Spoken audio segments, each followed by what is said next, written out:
888-4194. Hey, what's up, guys? It's Zach here on behalf of my friends at American Financing. Let's do some honest math. The interest rate on your credit cards, 20% or more. Your mortgage rate, much lower. So why are you sending hundreds of dollars a month to credit card companies when your home's equity could wipe out that debt? That's exactly what American Financing helps homeowners do. And they're doing it every single day for people just like you. Consolidate, collaborate, conquer. The average customer saves around $800 a month, and you may delay 2 mortgage payments and may close in as fast as 10 days. American Financing's salary-based mortgage consultants are licensed in all 50 states. No upfront fees, no obligation. Stop financing your past and start funding your future. Call them at 303-695-7000. That's 303-695-7000, or visit them online at americanfinancing.net. NMLS 182334, NMLSconsumeraccess.org.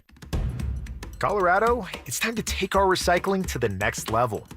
That's why Recycle-On Colorado is bringing you more curbside and drop-off service from peaks to prairies.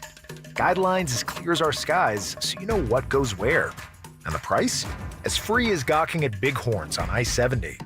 You deserve a recycling system you can count on, like your puffiest winter coat. And we're here to give it to you. Learn more at recycleon.org/Colorado. This is the sound of Claire, cooking dinner at home.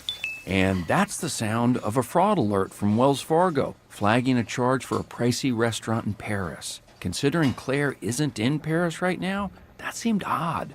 To the bank and to Claire. 2 taps later, Claire says nope to the charge, and Wells Fargo is on the case. However you make money work, Wells Fargo can work with that. Wells Fargo Bank, N.A., member FDIC. Your roof's the single most important part of your house. Snow and high winds can damage your roof. Don't trust your roof to any fly-by-night roofing companies. Call the professionals at Golden Spike for a free roof inspection and tell them you heard about it on the Fan. They're a locally owned company and a Team Dave Logan member. Call Golden Spike Roofing when your roof needs a fix. 303-942-1386. Golden Spike Roofing. House calls? It's 2026. Doctors and lawyers don't make house calls anymore, right?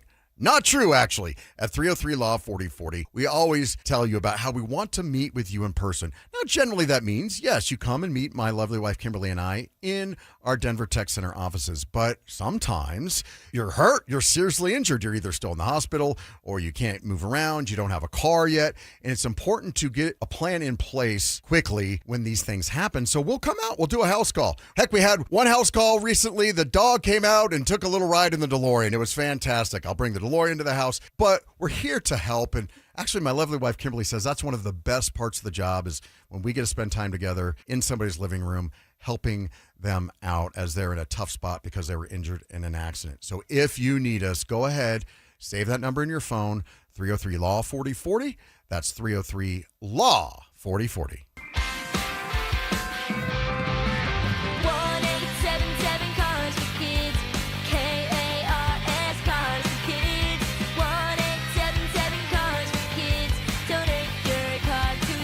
Call 877-CARS-FOR-KIDS to reach a friendly live agent. Donation is super easy, and your car can be picked up as soon as tomorrow. Call us now or go to carsforkids.org. Donate your car today. Did you know you can donate real estate too? It's the most wonderful time of the year at Staples. They've got back-to-school supplies as low as 25 cents, up to 40% off select tech, and more at staples.com/back-to-school. Staples, that was easy.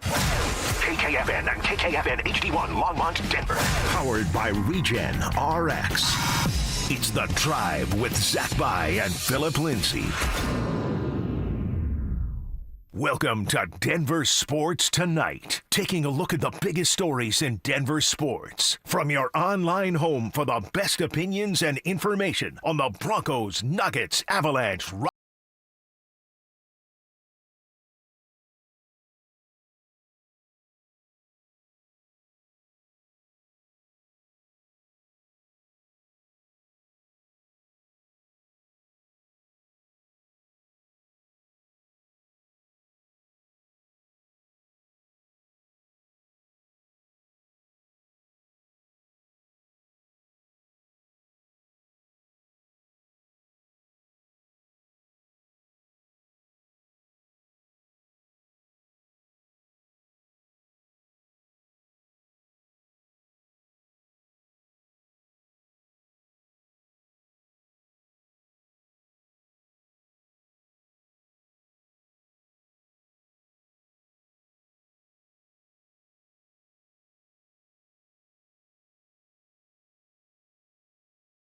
I got the news this morning at the age of 75. Couple of bangers for sure.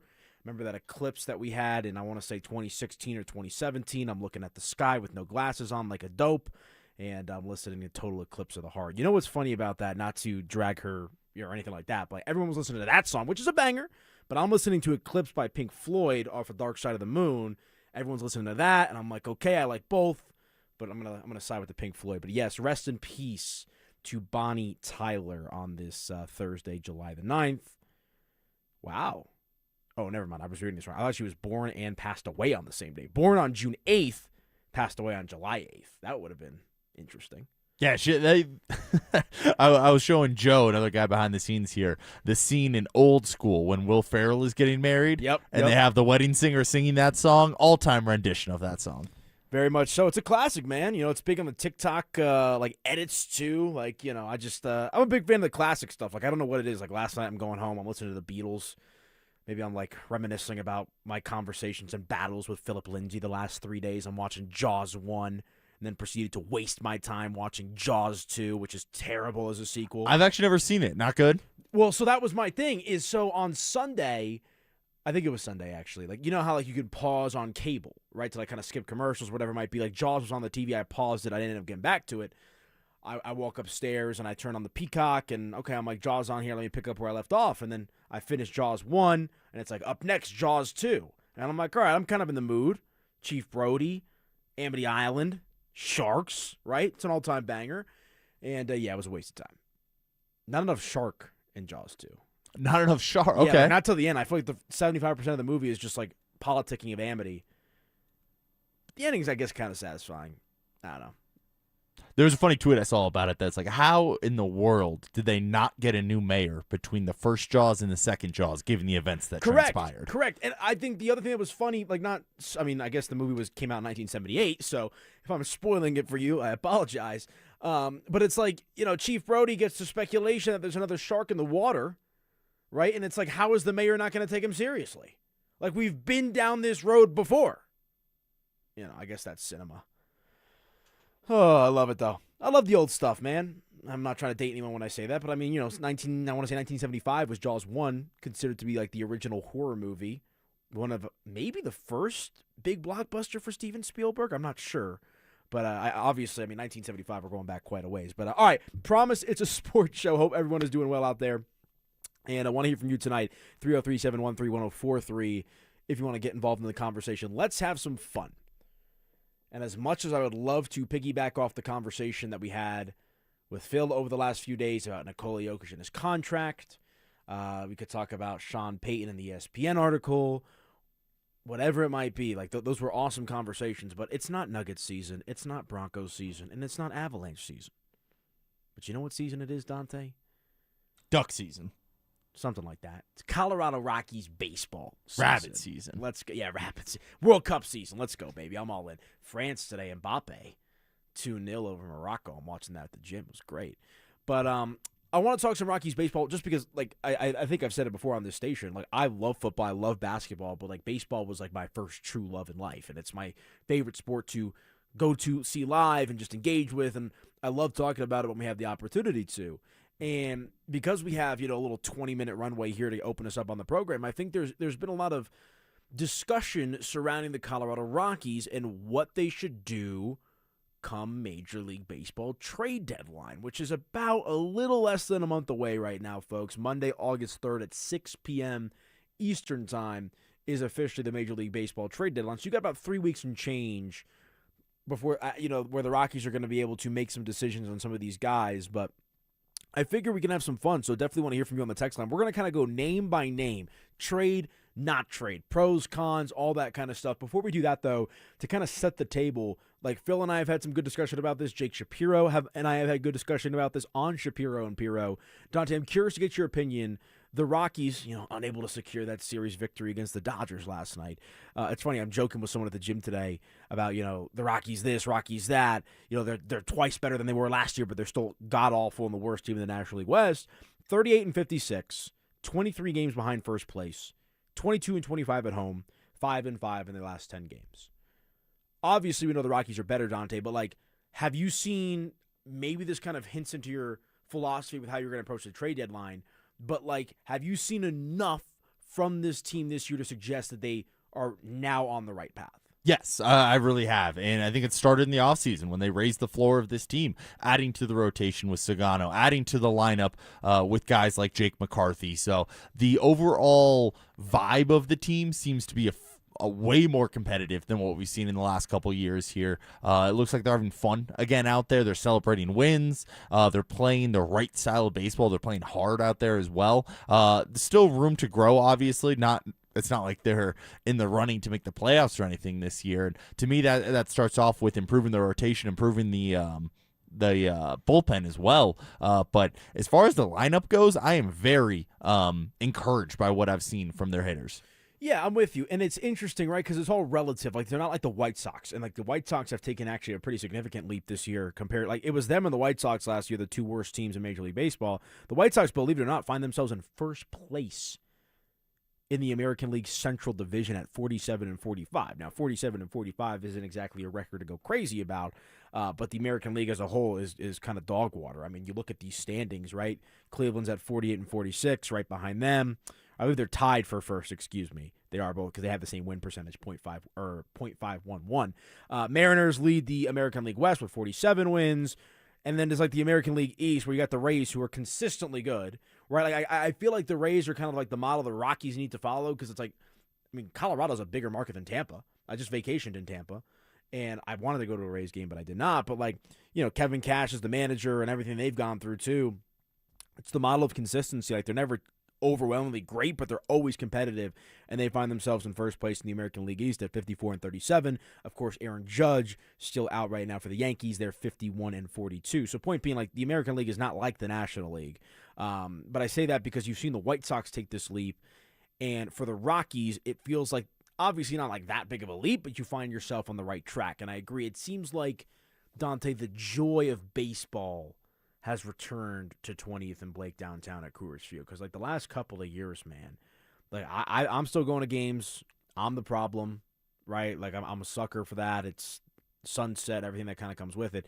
But it feels like even just having the imprint of Paul DePodesta on this franchise feels like there's a semblance, of an identity that is being formed with this team. Yeah, they're definitely going in the right direction. I was going to bring up the White Sox, actually, because just last year, the Rockies were obviously terrible, almost set the single-season record for amount of losses in a season, only 43 wins. But if you look at just the season right before that, the White Sox were that same team. They only won 41 games that year. They did set the record for the least amount of wins in a season. Right. And for them just 2 years later to be on this path of making the playoffs, I mean, again, it encourages me that the Rockies could be on that same path of, if it's the same path as the same timeline as the White Sox, that would mean they're making the playoffs next year. Crazy. I still don't think that's the case, but I'm not going to rule out 2 years from now them being able to make the playoffs, especially you get a healthy Dollander for a full year. 2 years from now, the lineup gets a little bit older, more mature. You're able to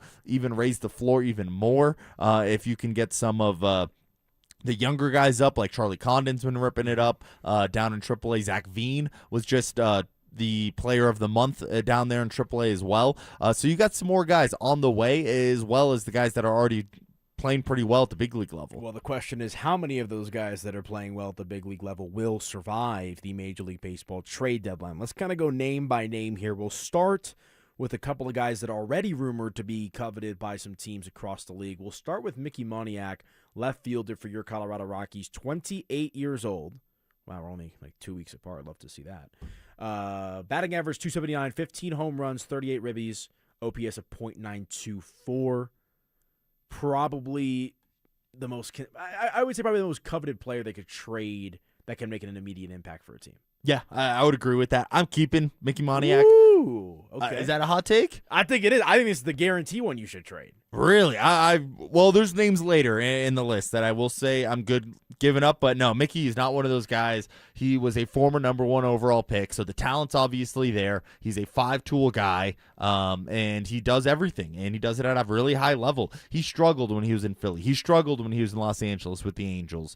He finally found a home here in Colorado. I don't want to be the guy that's shipping him off. I'm the guy or I want to be the guy that's signing him to an extension, keeping him here long term. And again, you don't find OPSs over 900 very easily. True. That is reserved for the top of the top kind of guys. We're talking Aaron Judge has an OPS in the 900s. Kyle Riley has an OPS in the 900s. That is not something you find very easily. I want to keep him here in Colorado, where it seems like he is happy, and the organization should be equally happy with what he's been able to do. I think that's fair. And honestly, like for me, like part of the reason more than anything with Mickey Moniak that I would be okay trading him is, one, I think you get a pretty good haul. I mean, I don't think they're trading Tovar. Like we'll get to that name a little bit later on this list. But I just don't know if Mickey fits the timeline of this team, right? And it feels like I'll compare this to Ryan McMahon. It felt like they traded Ryan McMahon 2 or 3 years late, right? And they got a decent little prospect. I don't think any of those guys actually even amounted to anything from the Yankees, but like point being is like they traded Ryan McMahon when Ryan McMahon was like had to go, even though like we all kind of knew they had to trade him or should have traded him at least a couple of seasons prior. At 28 years old, he'll be 29. Essentially starting next season. I just don't know if Mickey Moniak's timeline lines up with that of when the Rockies are going to be competitive. You're talking about maybe 2 years from now. We're talking about age 30 season at that point. I think it's more like 3 to 4. Like there's a chance here, Dante. Moniak finds himself at 31, 32 years old and could start declining by the time the Rockies are really ready to compete. Yeah, I still think that if you want to build the winning culture, though, you need to keep guys like that in the building. And I think next year, the Rockies, I'm not going to predict it, but I'm not going to rule it out that they can go 500 next year. And that is the first step in terms of being more competitive and on their journey to making the playoffs. But let's say this, like Charlie Condon comes up, Zach Veen comes up, like Ethan Holliday's not close, right? But like, let's say you get those two guys up and you flip Moniak, can you still not go 500?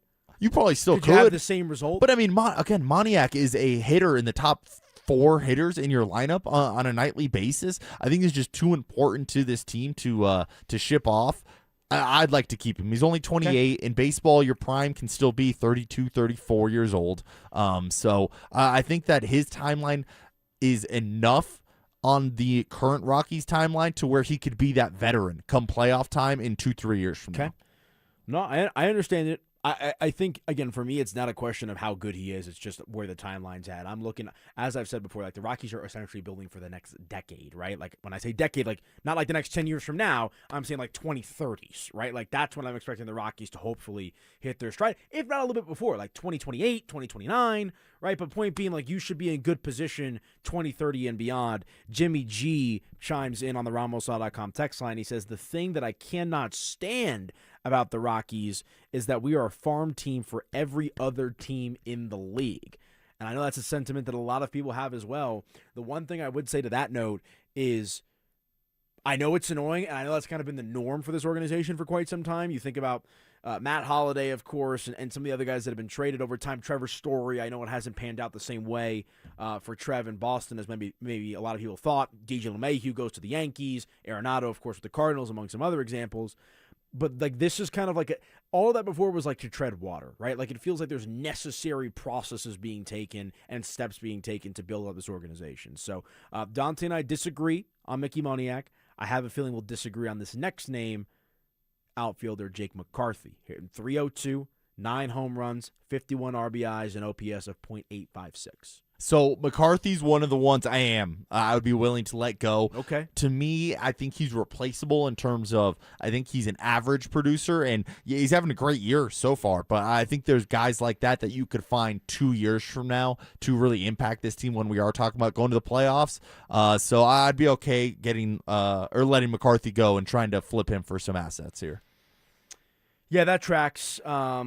Essentially everything that I kind of think as well. And again, it's going to be the same argument for me. Like I know it's just I don't want to make it so simplistic about age, but like anyone that's 27 or older, and there's one guy that's interesting on this list that is younger than that number, I think you have to consider trading that person. So Jake McCarthy is a guy that I would personally look into trading. It sounds like Dante Gomez would as well. Let's see here. Here's another one that I think is garnering a lot of attention, Cole Carrick. Right, and Cole's a guy that I think has a lot of upside, 24 years old, hitting .307, 4 home runs, 21 ribbies, an OPS of .964. Hasn't played, I believe, a ton for the Rockies this year. Let me see if I can get a 27 games. Yeah, so I mean, you're pretty limited sample size. Well, he didn't start the year at the big league level. He got point called up at some point. Yeah, this is a guy you keep though, in my Oh, opinion. 100%. Yeah, 24 years old. And I think that's the conversation I'm trying to have. Is like there's certain guys it's not just I know I've been kind of giving Phil some flack there about trade everybody, sell the farm, right? But guys that are 24, 23, that's not even a conversation for me. No, you have so many years of team control with this guy. He's young. He's exciting. He plays the outfield well. He's kind of a utility guy if you want him to play elsewhere as well. I am all in on Cole Carrick. He's leading the team in OPS this year, which is the new baseball. Not new in terms of when it came out, but it's kind of the priority stat in baseball nowadays. And if he's leading your team in that stat, it almost signifies that he's already the best hitter or one of the best hitters on the team, and he's only 24 years old. A lot of room to grow still. He is absolutely part of my core moving forward. Yep, I would agree with you on that, so we'll both keep Mr. Carrick. Here's an interesting one. We'll go to the infield here. First baseman T.J. Rumfield. Hitting .296, 12 home runs, 47 ribbies, .856 OPS.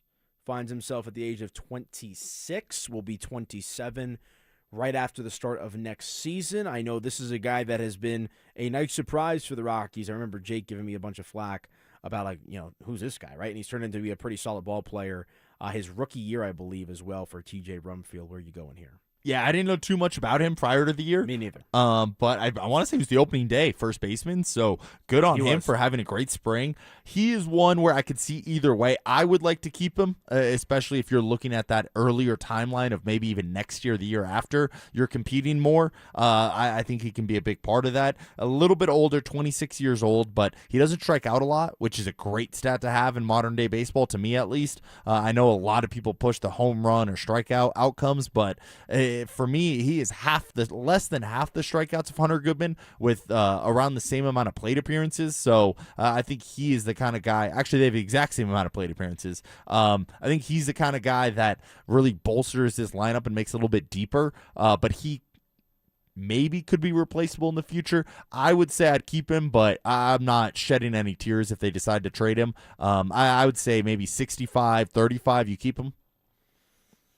I think it's fair. I would probably, and let me preface this: the guys that I say I'm okay with trading, the price has to be right. I'm not giving these guys away for a bag of peanuts, right, and Cracker Jacks. You got to get some valuable prospects back, or at least some prospects that make sense. In particular, in the pitching department, T.J. Rumfield's a guy that I would be comfortable trading, and I know he's a bit younger than the Moniacs and the Jake McCarthys that we're talking about. I feel like I've seen the T.J. Rumfield story before with the Rockies of guys that show up and show out here, move on, or just fall off the edge of a cliff. This was one that Phil gave me a lot of pushback on because it's you got to start somewhere. You got to build your core. I understand that. And the one thing that I would say about the hitting and all that kind of stuff, hitting has never really been an issue for this organization long term. Obviously the last few years they've been devoid of power, just hitting in general across the board. But typically the kryptonite of this team consistently has been their pitching staff. So it's I feel okay, especially knowing I have Condon and Veen and these other guys, Ethan Holiday eventually working their way up through the system, that they're always going to be able to figure out a way to hit. I mean, I even think back to those Troy Tulowitzki, Carlos Gonzalez, Arenado, kind of days where that's a lot of power in the lineup, but it amounted to absolutely nothing because this team couldn't pitch. So I think hitting is replaceable. Pitching has been kind of the golden goose that this Rockies organization has been unable to attain. So that's why when I look at T.J. Rumfield, and then like I said with McCarthy, and like I said with Moniak, I feel like you can replace their production with some of the guys you have coming up in your farm system. Let's get to maybe the most controversial name on this list. Back-to-back All-Star catcher, Hunter Goodman. Hitting .250, 27 home runs, which is third in Major League Baseball, 51 ribbies, an OPS of .861. He's 26 years old, Dante. I'm keeping Hunter Goodman. He's one of the bright spots of this team. I want to keep him in the building. I think he could be a national kind of player in terms of people from coast to coast know who Hunter Goodman is. And I would like to keep him in the building. He hits a heck of a lot of home runs. Yeah, the average isn't great, but I think in some cases it's worth trading off the average for the power numbers that he's shown, and his away splits are absolutely crazy. So it's not just a Coors Field thing. He's hitting everywhere. I would like to keep him here, and I think he can be your captain of this team for the next decade. This is one that I've gone back and forth on, and I agree with you. I mean, it would have to be an absolute king's ransom for me to give up Hunter Goodman at this point. Like, if some team wants to throw me a gazillion prospects and their top prospect, like, who was the guy that got flipped from Oakland to San Diego last year? Mason Miller? Mason Miller, yep. I mean, I believe the Padres in that deal gave up, like, the number 2 prospect in baseball, right? And it's like, if it's that kind of a deal, like, okay, I'm going to consider it. But on top of the power and on top of the home road splits, I think, which you're spot on about, it's the position he plays. Like, it feels like the catcher position has gone gone are the days of, like, the slugging catcher, like the Mike Piazzas, the Johnny Benches of the world. And I know we're going back quite a ways here, but, like, and I heard Jake talking about this with Dover earlier this week. Like, you can make an argument already that Hunter Goodman's the best Rockies catcher in franchise history. No, you really can. And I'm pretty sure Drew was telling me this the other day that the Rockies have never really developed a catcher from their own. So if he can be the first and he can really lead this team, I would like to keep him here. I get what you're talking about. If you get the King's ransom, you got to at least think about it. If I'm getting a top 5 prospect in baseball, I got to really take a hard look, especially if that prospect's a pitcher. Yeah, especially if he is a pitcher. That's a good point, but you would have to blow me away with an offer for Hunter Goodman because he's just playing that good of baseball. And you mentioned it, catchers don't really hit all that much anymore, and it's kind of not a forgotten position in the order, but usually you just kind of stick someone down there who's going to be great defensively, but they're going to be the 8-hole hitter. They're going to hit 220, 240. Exactly. And you're able to get a plus hitter at that position. That is really hard to come by. Yeah, again, Chris Iannetta is probably the best catcher in Rockies history. I remember when they traded for Jonathan Lucroy at the trade deadline. I mean, it's just, not exactly a long list of quality catchers in the history of the organization. And Goodman at 26 years old, won't turn 27 until the offseason as well. Guy in the prime of his career, back-to-back All-Star, hopefully a home run derby participant as well. This is the one guy I for sure want to keep no matter what. Which brings us to another name, because I'm not going to talk about Antonio Senzatella. I know his stock's falling. Those are the obvious ones to me, Dante. There's a few very, very obvious names. I'm talking about the guys that are maybe on the fence.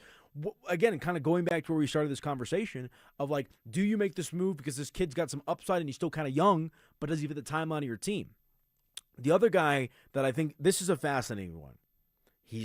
We're looking at a second consecutive down year from him. Signed and locked up long-term, shortstop Ezekiel Tovar. He's only hitting .204 with 8 home runs. We know he doesn't hit for power.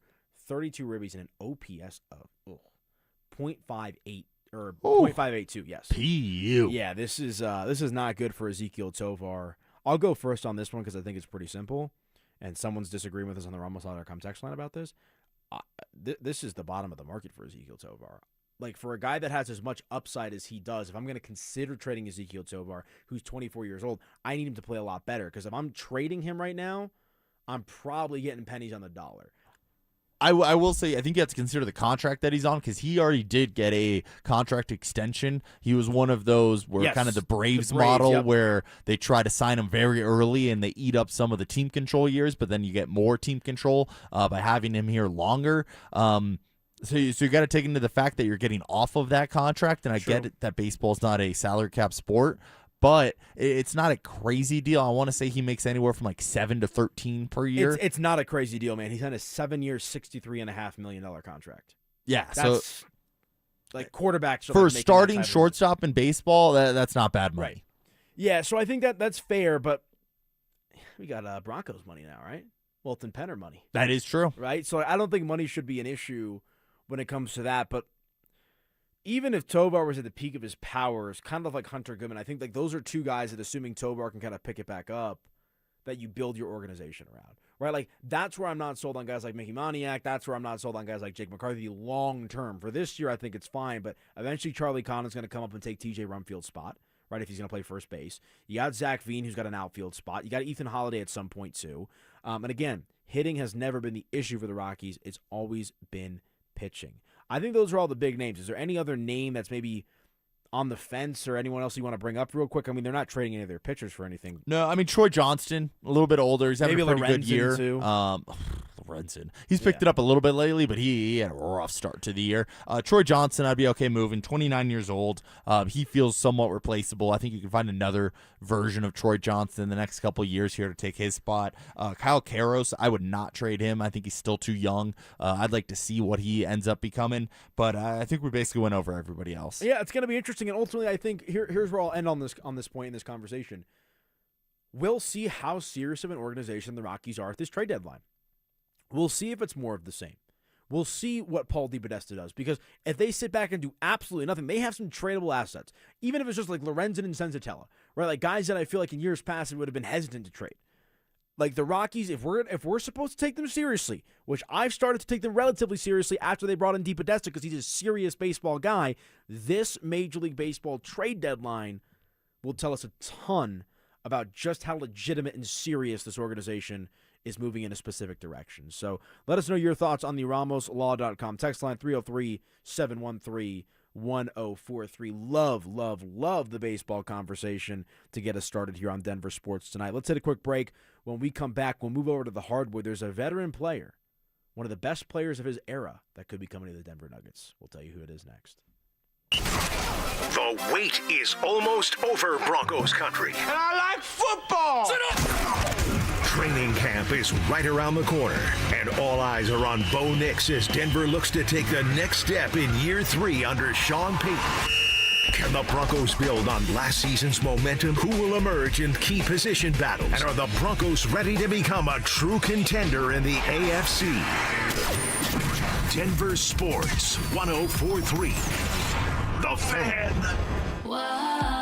I love a girls' weekend, but my moderate to severe plaque psoriasis can sometimes take me out of the moment. Now I'm all in with clearer skin, thanks to Skyrizi, risankizumab Riza, a prescription-only injection for adults who are candidates for systemic or phototherapy. You can usually find me in the kitchen, but my active psoriatic arthritis can limit me at times. Now I'm still in the mix with Skyrizi to treat my joint symptoms. With Skyrizi, most people with plaque psoriasis saw 90% clearer skin when measured from head to toe at 4 months. Or if you're an adult with active psoriatic arthritis, Skyrizi helps you move with less joint pain, stiffness, swelling, and fatigue. Don't use if allergic to Skyrizi. Serious allergic reactions, increased infections, or lower ability to fight them may occur. Before treatment, get checked for infections and tuberculosis. Tell your doctor about any flu-like symptoms or vaccines. There's nothing like clearer skin. There's nothing like better movement, and that means everything. Ask your doctor about Skyrizi. Visit Skyrizi.com or call 1-866-SKYRIZI to learn more.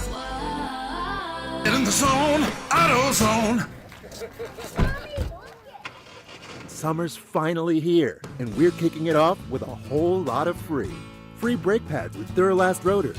Free oil filter with 5 quarts of oil. Free Armor All wipes with Armor All glass cleaner, and more. More free, so you can have more summer. Celebrate free at AutoZone. Now through July 27th. Restrictions apply. Get in the zone, AutoZone. When you see this in your kitchen, The stainless steel fridge is covered in fingerprints. you hear this. Leslie, people are going to think you were raised in a barn or by wolves, or raised in a barn by wolves. Fortunately, Wyman's stainless steel 3-in-1 cleans, shines, and protects to give you the best shine. A spray and a wipe will have your fridge shining like a mirror. Wow, my fridge looks brand new. Your fridge looks amazing, Leslie. Sorry, I was being a little dramatic earlier. Your kitchen says a lot about you. Let it brag with Wyman. Guys, are you looking for a simple solution to hair loss this summer? Get Advanced Hair's breakthrough one-day treatment during their once-yearly summer savings event. Your own natural hair begins to regrow the very next day, and Advanced Hair guarantees it will grow. Take advantage of your flexible summer calendar and get the most hair for your dollar during Advanced Hair's best offer ever. For details and a free consultation, call 720-459-HAIR or at advancedhair.com. I'm Rob Wilhite. If you've been in a car accident, you need experience that wins. For almost 50 years in Colorado, my firm has recovered over $1 billion for crash victims. Call 303-GOOD-LAW or visit willhitewins.com. That's willhitewins.com. Dental phobia? Consider sedation dentistry with Clarkson Dental. Their highly trained team will lead you through an exceptional dental experience from that first fearful call all the way through to aftercare. Call the most experienced sedation dentist and staff, Clarkson Dental, now. ColoradoSedation.com. Hey, what's up, guys? It's Zach here. If you've listened to me the past few years, you know I love golfing. And the courses I keep playing are Aurora's 5 public courses. Spring Hill is one of the best hidden gems around, perfect for becoming a short game chef. And Saddle Rock, well, the mountain views never get old. Beautiful course conditions, great service, and the restaurants keep me coming back. Book your next tee time or learn more about lessons, leagues, and programs at golfaurora.com. And go ahead and follow them on Instagram at golfaurora.co. Hi, this is Larry Jager with SCL Mortgage. We can offer you the best loan program at the best rate available. Whether you are purchasing, refinancing, or interested in a second mortgage, visit myspecialmortgage.com or call 303-790-2222 and NMLS number 1200716. Behind every door is a story. Let Weichert guide yours with expert advice and peace of mind for all of your real estate needs. Weichert, the bright choice. Each Weichert franchised office is independently owned and operated. When disaster hits your home, it's game time. Water in the basement, fire damage, mold creeping in. Don't sit on the sidelines. Call Able. Able Restoration is your first round draft pick for emergency response, mitigation, and full rebuild. We move fast, protect your property, and fight for you with insurance start to finish. This isn't practice, this is your home. And when it's time to step up and protect what matters most, bring Able to the table. Call 303-590-5600. That's 303-590-5600. Go Able. Bring Able to the table. Champ Honda keeps car buying simple. One price, one person, 1 hour means no games, no back and forth, and no dealer handling fees ever. Upfront pricing and one dedicated advisor who handles everything from start to finish. It's straightforward, stress-free, and honestly the way car buying should have always been. At Shop Honda, the experience is just as good as the vehicle you're driving home. Discover the Champ Honda difference for yourself. Visit Champ Honda today, proud partner of the Dover and Cecil Show. It's Denver Sports Tonight on Denver Sports Station 104.3 The Fan.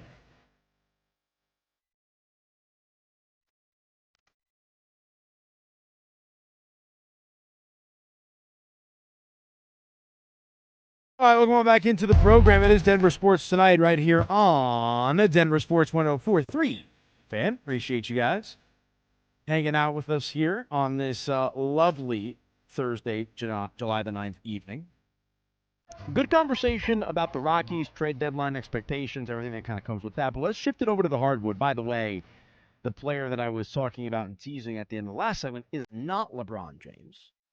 All indications are, by the way, like have you seen these reports today that like the teams that are interested in LeBron are like sending voice memos to Rich Paul and then he's passing them along to LeBron? I did see that report. I mean, it's too much. Wild propositioning season for LeBron James. Yeah, because apparently he's not directly contacting any of the teams. It's all through Rich Paul, and then Rich Paul's kind of relaying it all. But either way, it's just too much. LeBron, just pick a team. This is LeBron's version of The Last Dance. Right, like Jordan goes out on a bang, winning a championship, number 6, documents the whole thing. Jordan's version of the Last Dance is just dragging out this free agency process. And honestly, like, let me say this too, like I would absolutely love if LeBron James came to the Denver Nuggets. I'll stay saying that and all that, but like even like this whole process, I know the Nuggets haven't really been mentioned as of late by Shams Charania and some other insiders. Makes me realize why I get just so annoyed at the circus act that is LeBron James in free agency. Yeah, everything has to be a spectacle. Everything has to be breaking news on ESPN and Fox Sports. Yeah, it's just too much. Yeah, I'm with you. Okay, but since it's not LeBron James, there's another guy that I think has maybe been briefly talked about on these airwaves. Jake and I will probably do a deep dive about it next week if I had to guess. And by the way, Jake Shapiro and I don't know if this is breaking news or not, we'll be sitting on the midday show next Tuesday and Wednesday, so we'll have some fun with that in for Dover and Cecil. What Up Tribe? We'll have some fun with you guys on Tuesday and Wednesday.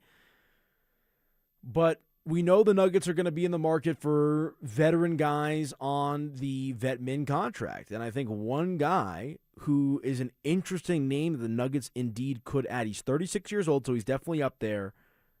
But he is available. He is a free agent after negotiating a buyout with his previous team. DeMar DeRozan. I think DeMar DeRozan is a fascinating candidate to join the Nuggets on a vet min contract. Obviously, I think I heard Will talking about it as well. I forget the adjective that he used, but like if something along the lines of like, ghost in Sacramento and all that kind of stuff, and just, you don't think about DeMar DeRozan and the Sacramento Kings. Like I think about him with the Bulls, the Spurs, and of course the Toronto Raptors. The thing that I would say is, like, I don't even think about Zach LaVine right now in the Sacramento Kings. Like, I don't think about the Sacramento Kings at all. Like, Mike Brown was the head coach of the Sacramento Kings not so long ago, and now he's an NBA champion head coach with the New York Knicks. So not necessarily trying to discount what he did or didn't do in Sacramento, Dante, but when it comes to fit, experience, scoring, I know defense is a bit of a question with him, always has been, but if you can get DeMar DeRozan on a vet min deal, I think that's a guy that makes a lot of sense for the Nuggets.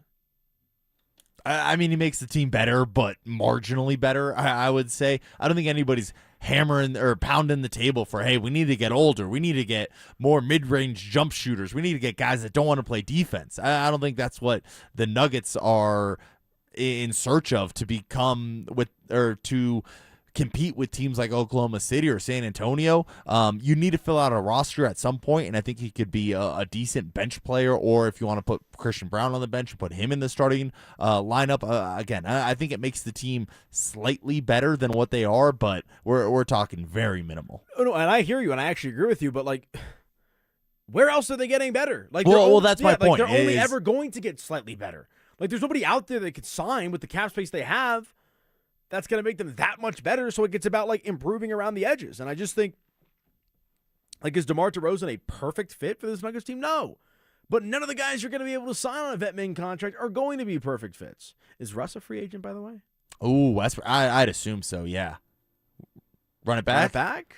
Jake Shapiro would lose his mind. Was he not a Russell Westbrook guy? No, not at all. I wouldn't mind. I thought Russ was actually fine. I thought for what you were paying him, yes, the bang for your buck the Nuggets got from Russell Westbrook was absolutely incredible. Then you had injuries. Then he had to step into the starting lineup more, and he was playing big minutes in playoff games. Yeah. That's not what you signed him for. You signed him to play 20, 25 minutes a game off the bench, do his job, and he was great at that. But, yeah, once you increase the role, he turned into a pumpkin a little bit. Yeah, and that was, one of the downfalls of Michael Malone and his sworn allegiance to veteran players and, just maybe pushing them and playing them a little bit more than he should.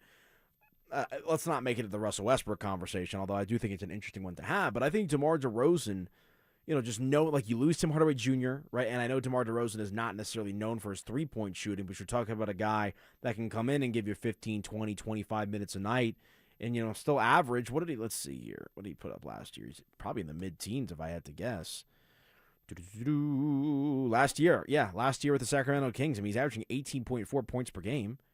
He's shooting 32% from three, which isn't good, but nearly 50% from the field, a couple of rebounds, 4 assists, a steal a game as well. There's not a perfect solution. There's not a perfect guy that the Nuggets can go out and sign, but I think, when you look at the vet min pool, maybe the best of the bunch.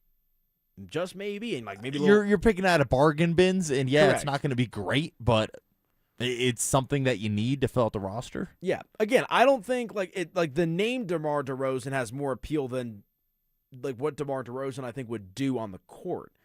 And I actually think he'd be pretty good, to be honest with you. But it's not going to solve a lot of the issues. As Phil was badgering me 3 days in a row about, it's not about the offense, AP. It's about the defense, which I agree with. But again, you're not signing a defensive stopper on a vet min contract. Speaking of defense, the thing I said today on Shapiro and Piro, I should start branding all the radio shows like this. I'll do it next Tuesday and Wednesday as well when I'm on, assuming this holds true. It's all quiet on the Nuggets front.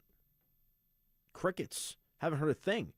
And the reality of the situation here is the LeBron James rumors have kind of pumped up the Nuggets offseason to be something that maybe it hasn't been. It feels like you're relevant in doing things just by being in the LeBron James sweepstakes. But the reality is, this is an offseason that has accomplished literally nothing. You lose Jonas Valanciunas, or cut bait with him rather. You bring in Marvin Bagley, and outside of that, it's you re-sign Tyus Jones and cut bait with Jalen Pickett and add a couple of second-round picks. What is up with Peyton Watson? What's up with Spencer Jones?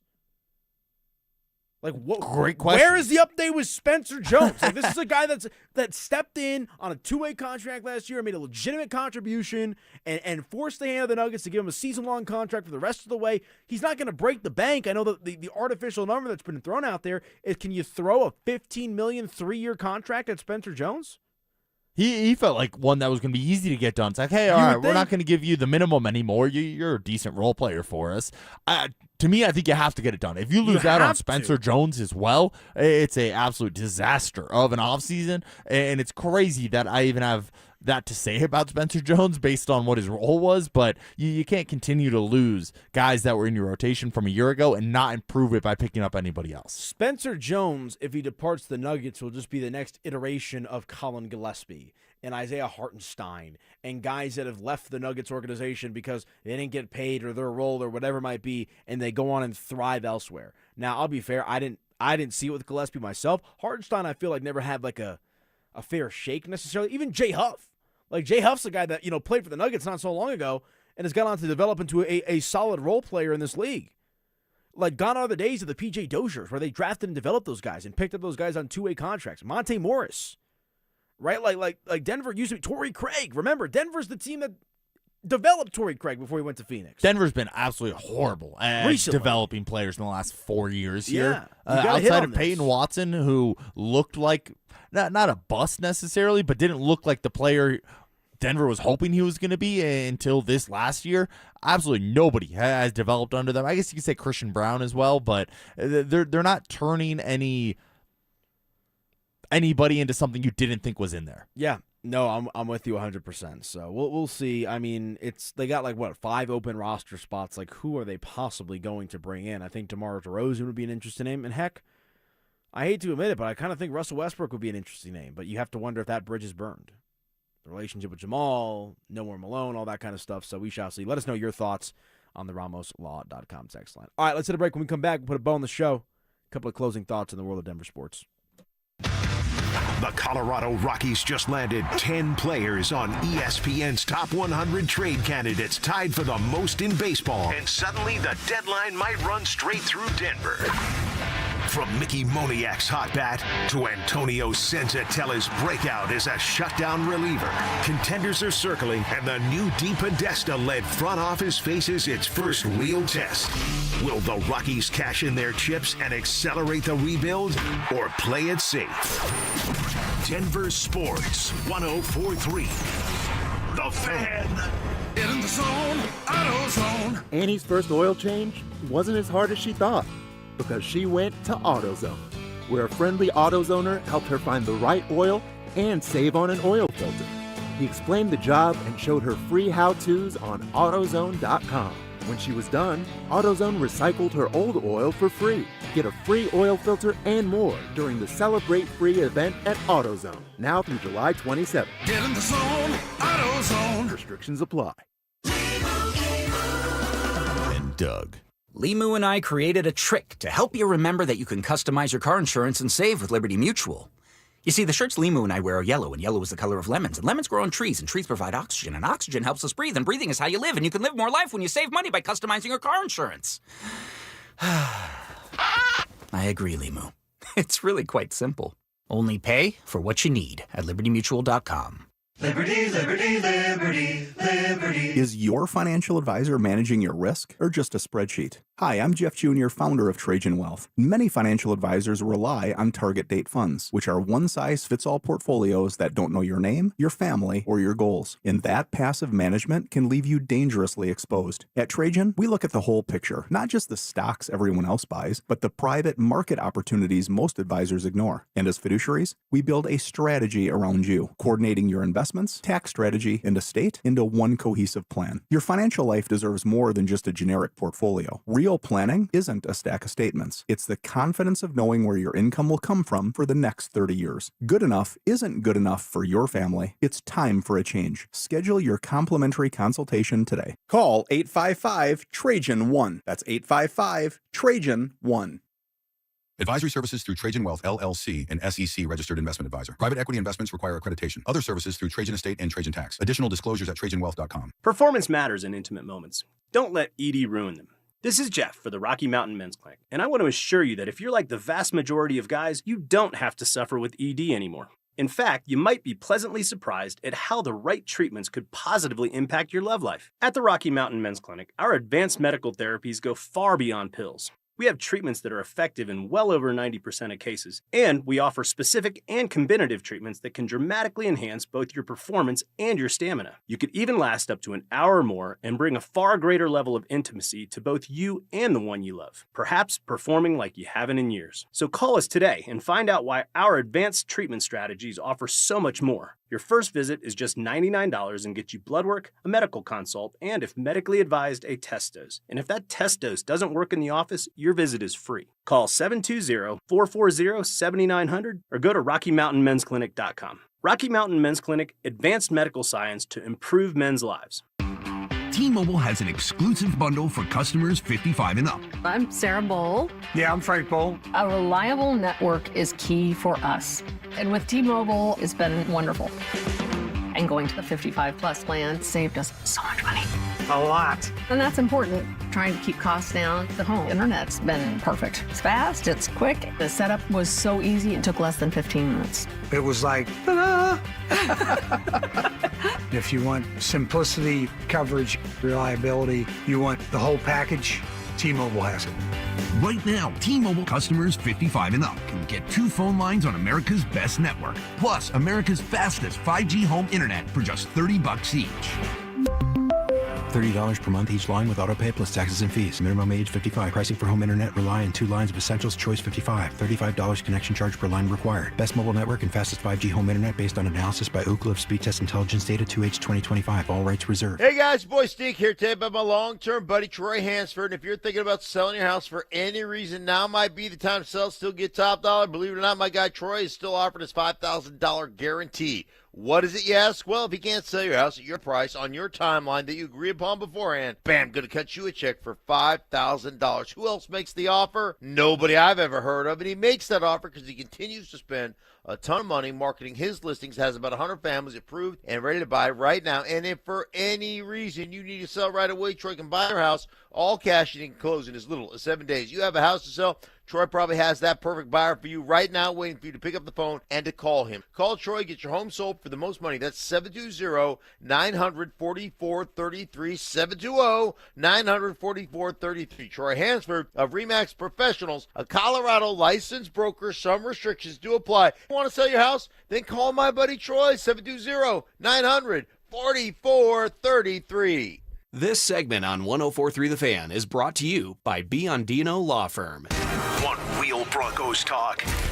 Cecil Lammy and Andrew Mason bring the heat on Orange and Blue today. The most passionate intelligence and in-depth Broncos coverage in the game. Weekdays at 5 p.m. on the Denver Sports 104.3 The Fan YouTube channel. Hit subscribe at Denver Sports 104.3 and never miss another take. Orange and Blue today, powered by Ramos Law, official injury law firm partner of the Denver Broncos. Denver Sports 104.3 The Fan. Denver Sports Station 104.3 The Fan.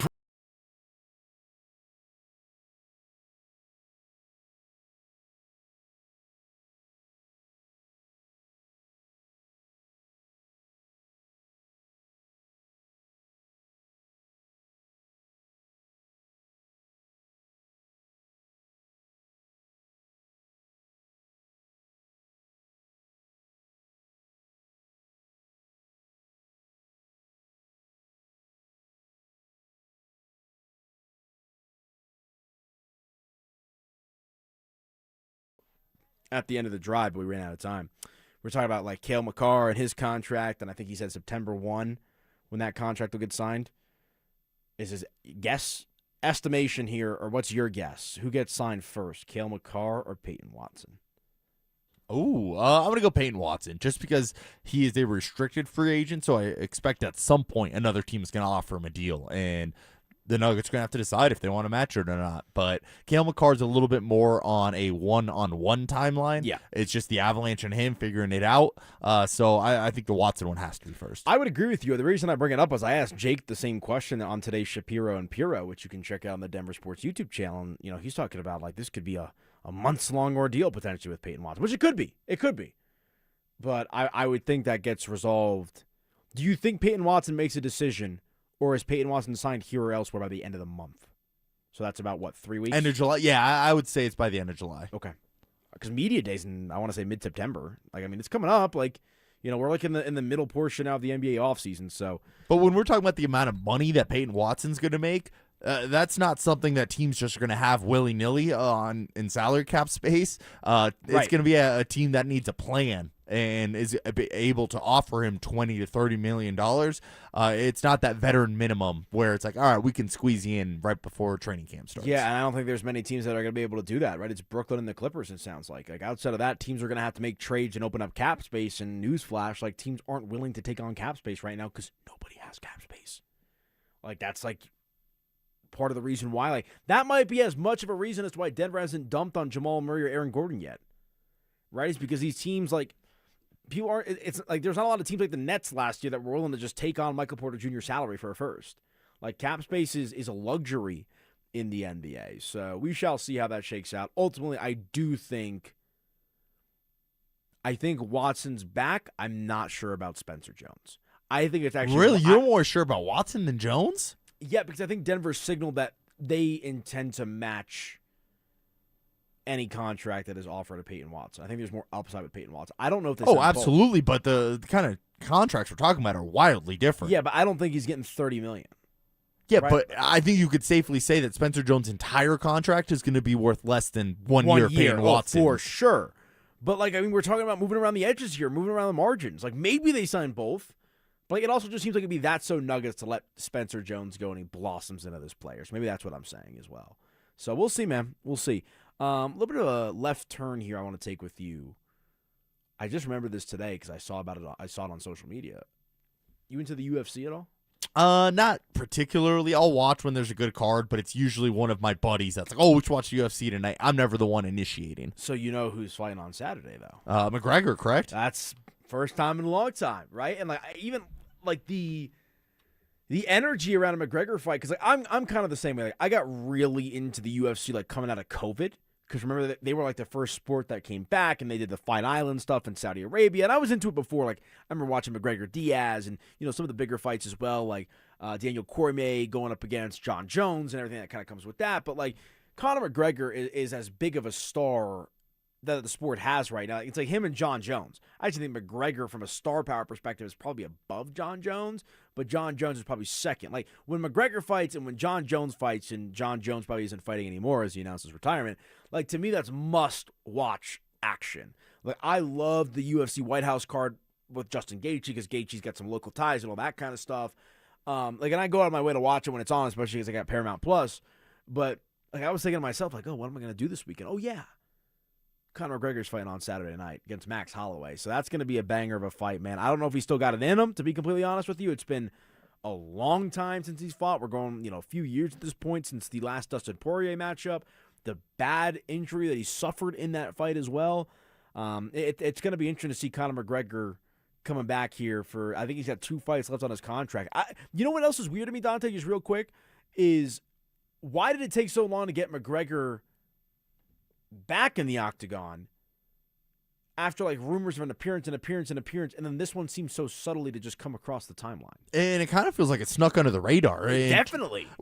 And you just pointed out, as big of a name as Conor McGregor is, there's not a whole lot of buzz around his fight this weekend. It's more like oh yeah, he is fighting this weekend. And he's fighting a big name in Max Holloway. Yeah. Like Holloway, especially from like a fan perspective, is one of the guys that really gets people going because it's violence and, you know, big, heavy, punches and everything else that kind of comes with that too. So I'll be watching that, man. I mean, here we are now in the dead portion of the sports calendar. I love talking Rockies. I love talking Nugs, and I'll be watching this fight this weekend. So I'm excited for that. Gave you someone to fill my sports calendar. Obviously got World Cup the rest of the way this weekend. France today with a nice 2-0 win over Morocco. We'll see what happens with Spain tomorrow. You got Erling Haaland this weekend. You've got England this weekend. So, while it is the leaner portion of the schedule, the UFC fight and the World Cup matches make this weekend a little bit better than it typically is on a year-in and year-out basis. But for Dante Gomez, I'm Manilo Piro. Thank you guys so much for tuning in. Denver Sports Tonight on The Fan. Talk to you guys later. Peace, y'all.